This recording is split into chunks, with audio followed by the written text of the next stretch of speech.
have faith of a mustard seed. Get up on your feet, rise up. Welcome to another segment of the Drexel SEMA Show. Today my guest is Doug Lansky. Doug is, I believe, an expert. In my opinion, he's an expert in the hospitality industry, having traveled over to 100 destinations.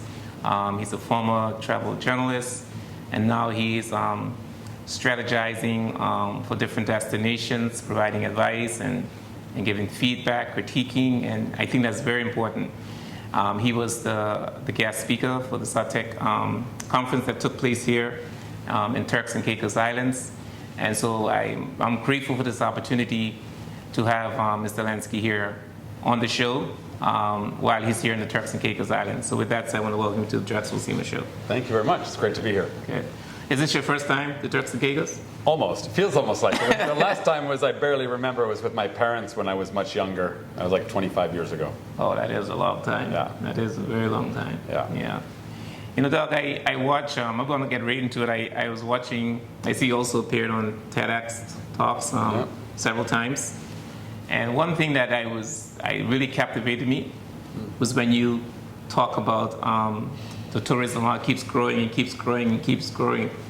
But the one thing we need to be concerned about is the people. How does it benefit the people in that destination? Yeah. And I think that's very, very important for the policymakers, very important for the developers. How does it benefit the people? What are we getting out of it? Yeah, the people have been left out of the equation for so long. It's been the developers and the main tourism business people, and then it's been the tourists. And those two things have been the whole components of tourism. And in the last 10 or 15 years, we've seen an uprising of environmentalists pushing to make sure we preserve it. And I think it's good for everybody because it helps future-proof the destination. Because you want this to be a destination that works for locals and visitors in 20, 30, 40, 50 years.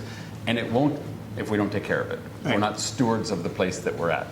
And then the other aspect of it is exactly as you said. It's like, what's it giving to the locals? Why should we put up with all these tourists if we're not reaping some of the benefits of that, if it's not boosting our life quality in some nice way?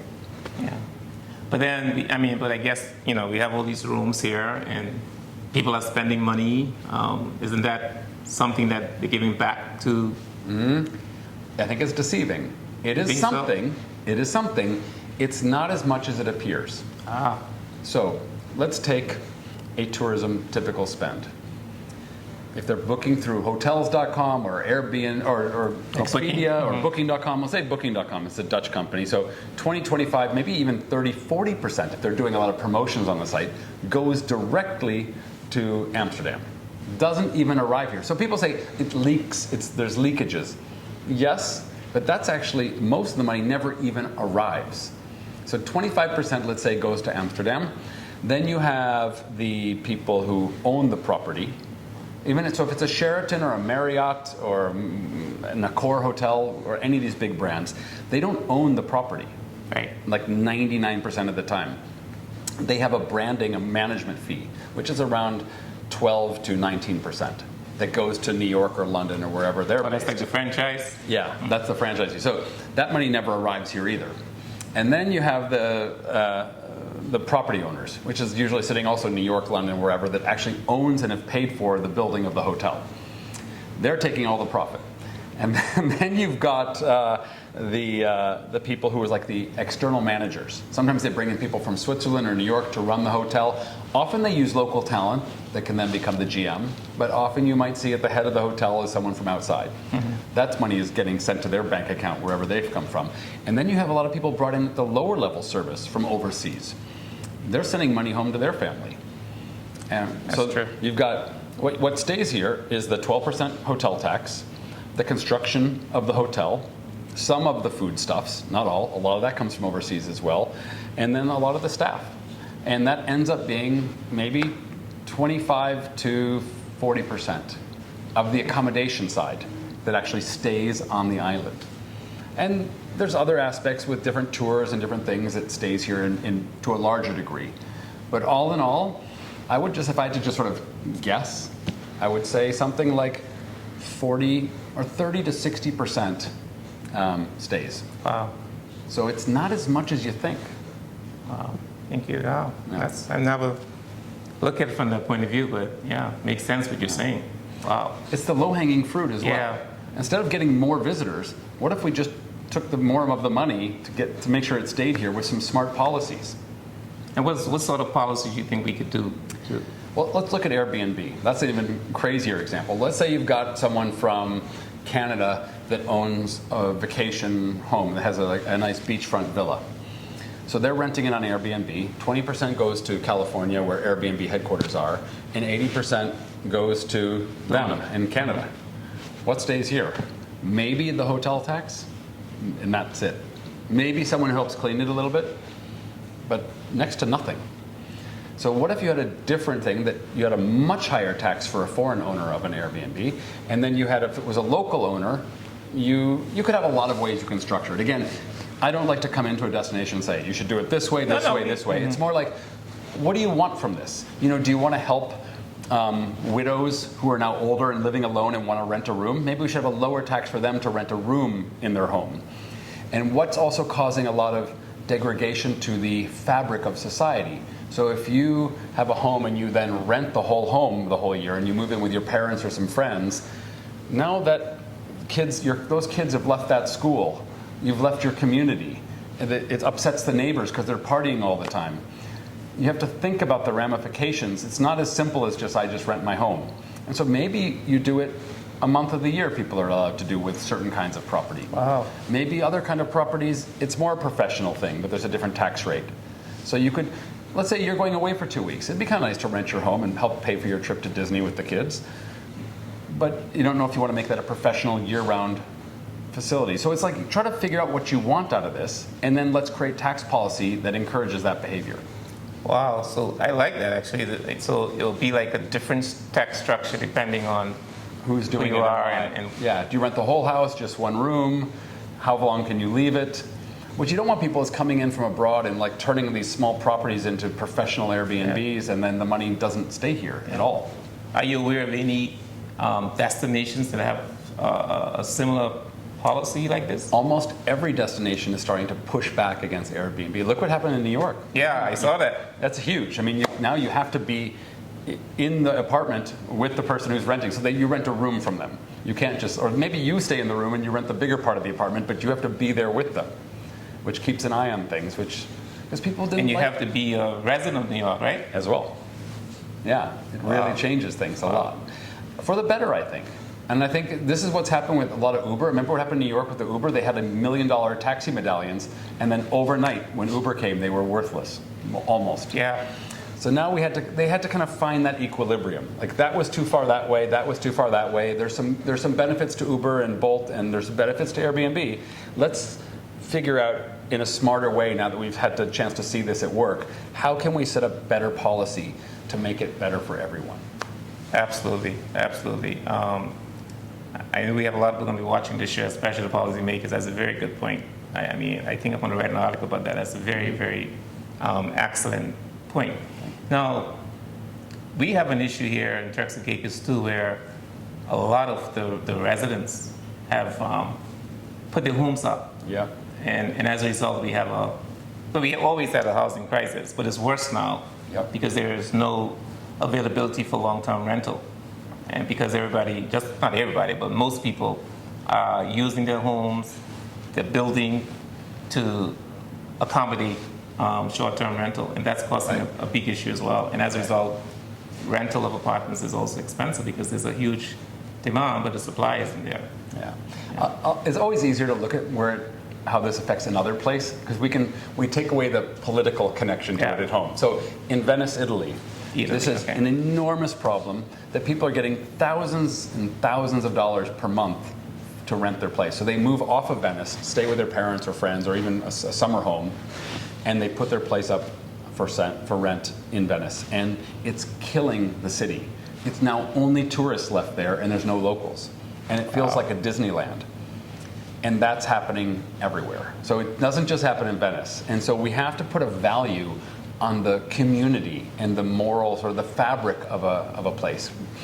We visitors, we don't want to come anywhere, we don't go anywhere where it feels like we're entering Disneyland. We want locals there. We want a place to. We go to a fish fry. Imagine if the fish fry was only tourists. It'd feel like a Disney fish fry. Yeah. What makes it real is that the locals go there. If you lose the locals, you lose, in my mind, the cultural uniqueness of the fish fry. And it's like that, but applied to homes and housing and neighborhoods. It's not really a neighborhood if it's a bunch of tourists coming in and out. Yeah. Then it's just a bunch of rental, Yeah. Keep it real.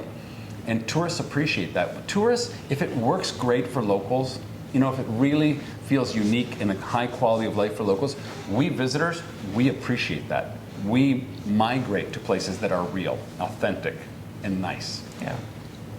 So it looks like we need, I guess, the destination determine what it is that they want. Because sometimes, a lot of times, especially governments, I think I may be wrong, I think their focus is on, well, look at this revenue that's coming in, the accommodation tax is going to increase our bottom line, we're able to fix roads, we're able to do that and that.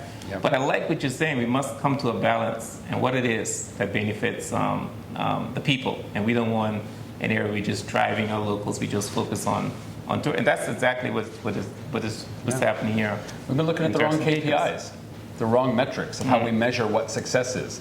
So, it's easy if you're looking at American football and they spike the football and they celebrate a goal in soccer or whatever sport you happen to like. They pop open the champagne in F1. What do we need to do as a destination to know we've succeeded? When do we open the champagne? Is it when we get more visitors? That's been the old metric. What is it that, what are the defining metrics that we can use for success? So it's like, I think what it used to be was just more visitors. Yeah. Now I think, and I know that it was defined early here to have high-end visitors. But now, as I pointed out, if the money's not staying here, what's the point? Yep. So they might be spending a lot, but if it's not staying, whatever. I think if you're protecting the water quality, the beaches, the environment in general, the air quality, and the cultural way of life, if that's being protected, that's a success. If you're making the locals happy by using some of these tourism receipts and revenues to improve the quality of life for locals, that's a great thing. And then if you're also keeping an eye on the visitor experience, making sure that the visitor satisfaction stays high. Otherwise, it becomes quickly a race to the bottom. Yeah.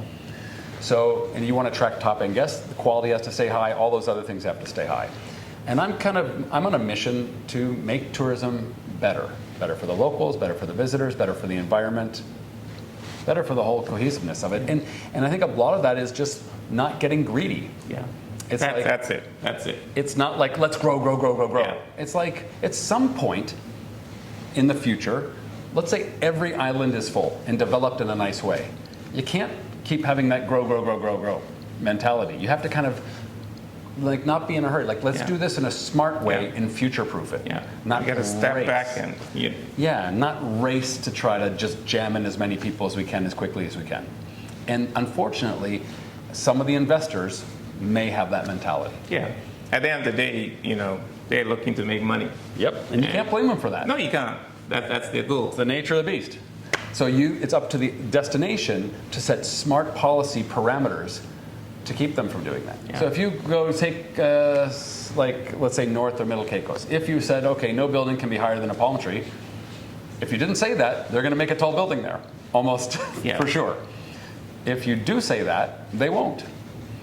If you say what color they have to be, it'll be that color. Yeah. If you say that they have to have processed and treat all their water waste, they'll do it. If you don't say that, some of them may pump it into the ocean.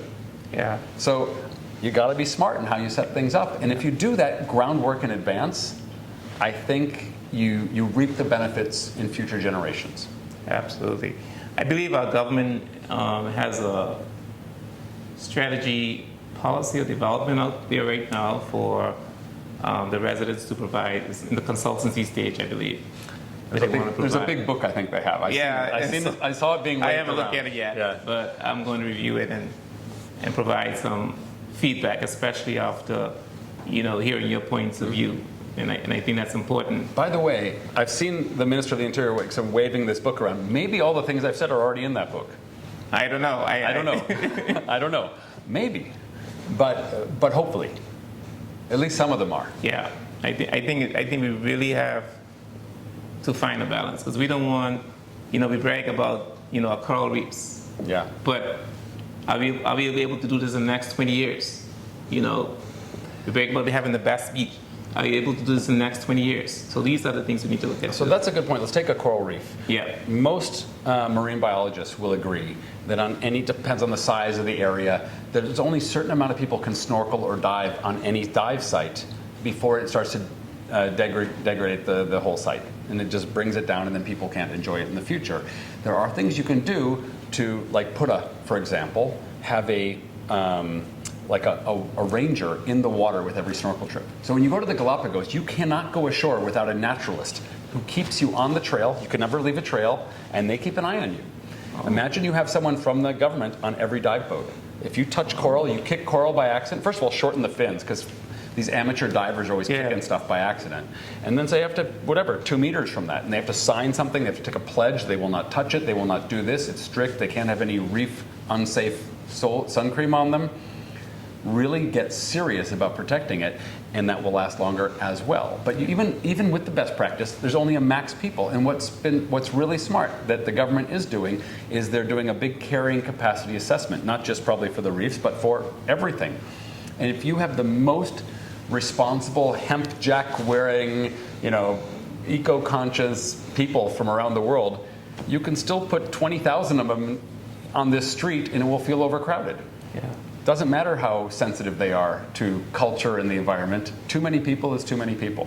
Yeah. So if you have a better sense of that, and that gets into, like I said, not getting too greedy. Once you hit that capacity, it's like, imagine you have a dinner party, and you have your dinner. This is your table, and you have your 12 guests that fit around your table. You're not going to invite 20 because you don't have any place to have them sit. You don't have, okay, you and your friends, you're sitting on the floor.